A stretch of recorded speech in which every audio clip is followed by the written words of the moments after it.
Well, first of all, we were supposed to take a timeout before we passed it, and once you pass it, you can't advance it. So that was our first mistake.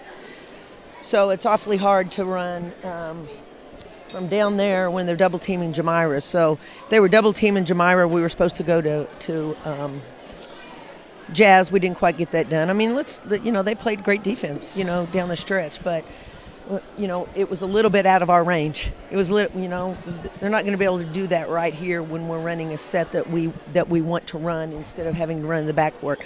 But other than that, it was the 2 offensive rebounds on free throws. They got 2 offensive rebounds on free throws. We missed some late free throws, and that's the difference in the game. I tell the kids all the time, games are won and lost on the free throw line, particularly offensive rebounds, and they got 3 of them late. They got 2 offensive rebounds. They got an extra possession because we tipped one out of bounds down there that they got. And, so you're not going to win close games if you do those things. And we made those mistakes today. What changed for you between the first half and the second half, where you guys were doing a great job forcing turnovers on Houston in that first half, and it got you a lot more shots, but Houston seemed to get a little better control there in the second half? I think that they went to a 2-3 zone. That bothered us a little bit. I thought we got really lethargic on offense. We couldn't get the ball moving against their zone, and as you know, that's what needs to happen against the zone. They did a good job of keeping, Jazz was in foul trouble in the first half. Jamira did a great job of taking the point and kind of imposing her will on them.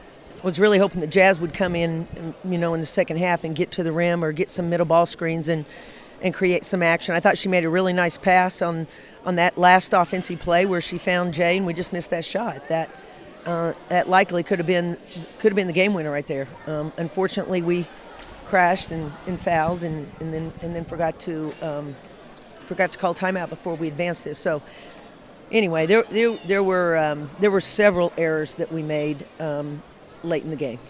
In terms of giving Jamira more responsibility, putting her more on the ball of late, in terms of getting her rest as well, it seemed like she was a little fatigued near the end, came out for a moment but got back in there. Were you pleased with the way she handled that, just overall conditioning-wise? Absolutely. I mean, she's now no longer a first semester freshman when it comes to fitness. She's played enough minutes and she now knows. And this is the time of year where everybody's got to play. So it's here at Memphis, it's at Houston. They only have 8 kids on their roster too. So nobody's playing more than 7 or 8 kids right now. So that's going to be the norm for her going down the stretch.